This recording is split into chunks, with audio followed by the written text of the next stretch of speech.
Friends, आज हम discussion करने वाले हैं आदित्य बिरला सन लाइफ के BSE 500 क्वालिटी 50 इंडेक्स फंड को लेकर के। मार्केट में इस फंड को लेकर के इस टाइम पे डिमांड काफी ज्यादा है। काफी सारे लोग हैं जो इस फंड में भी अप्लाई करने का प्लानिंग कर रहे हैं। जो लोग जानते हैं कि क्वालिटी स्ट्रैटेजी होती क्या है, स्पेशली वो लोग अभी इसमें इन्वेस्टमेंट करने का खासकर प्लान कर रहे हैं, क्योंकि जो quality strategy fund already past के अंदर आ चुके हैं, अगर हम उनके रिटर्न्स को अगर चेक करें तो उनके रिटर्न्स परफॉर्मेंसेस ग्रोथ बहुत अच्छे खासे आ रहे हैं। और जिनको पता है कि क्वालिटी स्ट्रैटेजी होती क्या है, ज्यादातर टाइम वो लोग क्वालिटी स्ट्रैटेजी टाइप फंड में इन्वेस्टमेंट करते हैं। तो आज की वीडियो हम डिस्कशन करने वाले हैं 3 पॉइंट्स के ऊपर। अगर आप इस 3 पॉइंट्स को ध्यान से अगर अंडरस्टैंड कर लेते हैं तो इस फंड की मैक्सिमम चीजों को आप अंडरस्टैंड कर चुके हैं।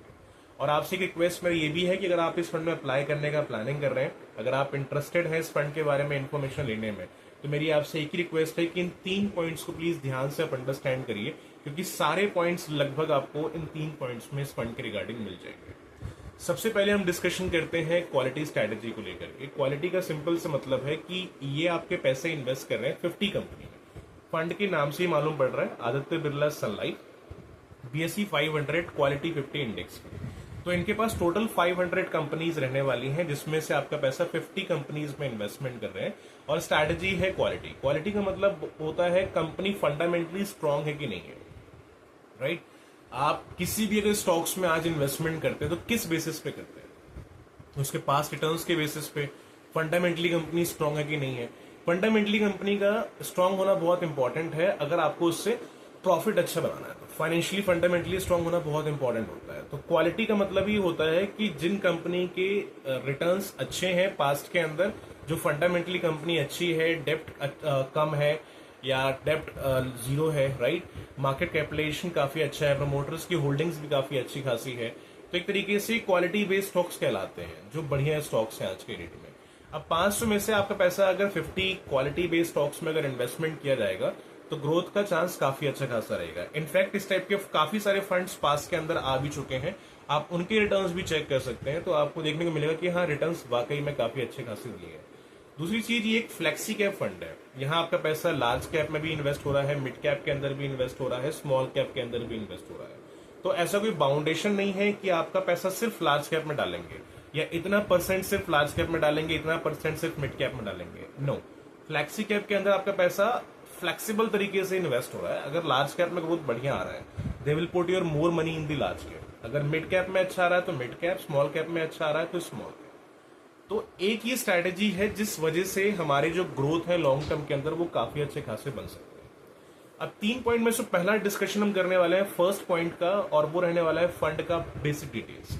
इस NFO का जो स्टार्टिंग डेट रहने वाला है वो है 21 जुलाई का।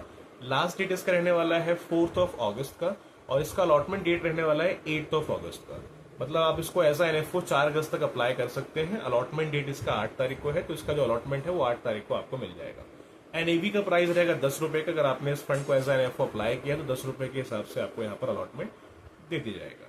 दूसरी चीज हम डिस्कशन करने वाले हैं इसमें सेकंड पॉइंट का।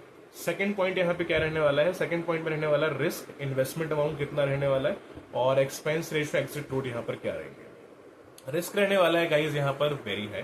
तो इन्वेस्टमेंट करने के पहले इसको भी आप आइडेंटिफाई करना है कि आप जो फंड परचेज करें, जितना यहाँ पर रिस्क अवेलेबल है उतना आप रिस्क ले सकते हैं कि नहीं, क्योंकि यहाँ पर रिस्क रहने वाला है वेरी हाई। इन्वेस्टमेंट अमाउंट की बात करें तो कम से कम इसका जो मिनिमम इन्वेस्टमेंट रहेगा वो रहेगा 500 रुपीज का।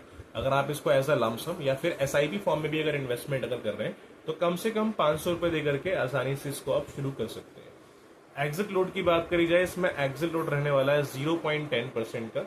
अगर अपना अमाउंट आप विद इन 15 डेज में विड्रॉ करते हैं फ्रॉम द अलॉटमेंट डेट, तो आपको यहाँ पर 0.10% का एग्जिट लोड देना पड़ेगा। एक्सपेंस रेशियो कंपनी ने भी जिक्र नहीं किया है कितना क्या यहाँ पर एक्सपेंस रेशियो रहेगा। जो भी है उसका कंफर्मेशन अभी कुछ दिनों में, आई थिंक आफ्टर अलॉटमेंट, आप लोग को एज सुन एज पॉसिबल मालूम पड़ जाएगा। टैक्सेस की बात करें, यहाँ पे टैक्सेस अवेलेबल रहेंगे। इसमें LTCG भी है और SCG भी है, और ये किस तरीके से वर्क करता है उस पर ऑलरेडी हम वीडियो बना चुके हैं। अगर आप चाहें तो वीडियो हमारा चेकआउट कर सकते हैं, उसका लिंक डिस्क्रिप्शन में आपको आसानी से मिल जाएगा। थोड़ा सा वीडियो बड़ा हो जाएगा, इस कारण से मैं टैक्स पे डिस्कशन नहीं करूंगा। उस पर ऑलरेडी हम वीडियो बना चुके हैं, तो आप चाहें तो उसका वीडियो चेकआउट कर सकते हैं, उसका लिंक डिस्क्रिप्शन में आपको नीचे मिल जाएगा। बट गाइस, इसको भी ध्यान से अंडरस्टैंड करना, क्योंकि टैक्सेस का भी आपको डिटेल होना चाहिए, कितना टैक्स कटेगा, कितना प्रॉफिट बढ़ने पर, ठीक है। गाइस आई होप यहाँ तक क्लियर होगा। थर्ड और लास्ट यहाँ पर जो पॉइंट होने वाला है कि अभी क्या हमें इस फंड में अप्लाई करना चाहिए कि नहीं करना चाहिए। सबसे पहली चीज ये है कि अगर आप इस फंड में अप्लाई करने के लिए जा रहे हैं तो पहले अपना पोर्टफोलियो क्रिएट करिए। पोर्टफोलियो से आपको आइडिया लग जाता है कि मेरी नीड्स क्या है, मैं कितना रिस्क ले सकता हूँ, राइट, मुझे कितना पैसा इक्विटी में या कितना पैसा गवर्नमेंट बॉन्ड टाइप फंड में इन्वेस्टमेंट करना चाहिए, उससे एक आपको आइडिया लग जाता है। इस फंड में अभी आपको इन्वेस्टमेंट करना चाहिए कि नहीं, और कर भी रहे हैं तो किस टाइप से। आई थिंक मुझे लगता है कि लॉन्ग टर्म के हिसाब से अगर इन्वेस्टमेंट हम करते हैं तो लॉन्ग टर्म में ग्रोथ के चांसेस काफी अच्छे रहते हैं। कोई भी फंड हो, अगर हम किसी फंड में इन्वेस्टमेंट करें, अगर मेरा टारगेट है कि मुझे लॉन्ग टर्म के हिसाब से मार्केट में इन्वेस्टेड रहना है, तो लॉन्ग टर्म के अंदर ही अच्छे ग्रोथ आते हैं। ये क्वालिटी स्ट्रैटेजी का उपयोग कर रहा है, तो इन टाइप के फंड्स में खासकर हमें लॉन्ग टर्म के लिए इन्वेस्टमेंट करना चाहिए, क्योंकि लॉन्ग टर्म में ग्रोथ के चांसेस काफी अच्छे खासे देखने को हमें मिल सकते हैं। दूसरी चीज ये है कि अगर आप इस फंड में अप्लाई करने के लिए जा रहे हैं गाइस, तो ये आपके लिए कोई रिकमेंडेशन वीडियो नहीं है। मैं आपको कोई फंड ही रिकमेंड नहीं कर रहा हूँ कि आपको जाना ही चाहिए।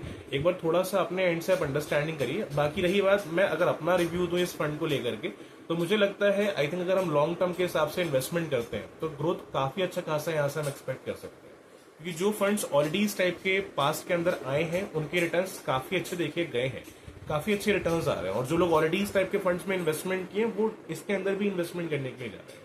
ऐसे काफी सारे लोग हैं। बट स्टिल एक बार अपने एंड से अपना जो भी डिसीजन है वो अपना एंड से आप खुद लीजिएगा। फिर भी कुछ क्वेश्चंस अगर रहते हैं, अपना क्वेश्चन आप रेज कर सकते हैं कमेंट में। I try to give the answer as soon as possible. Thank you so much.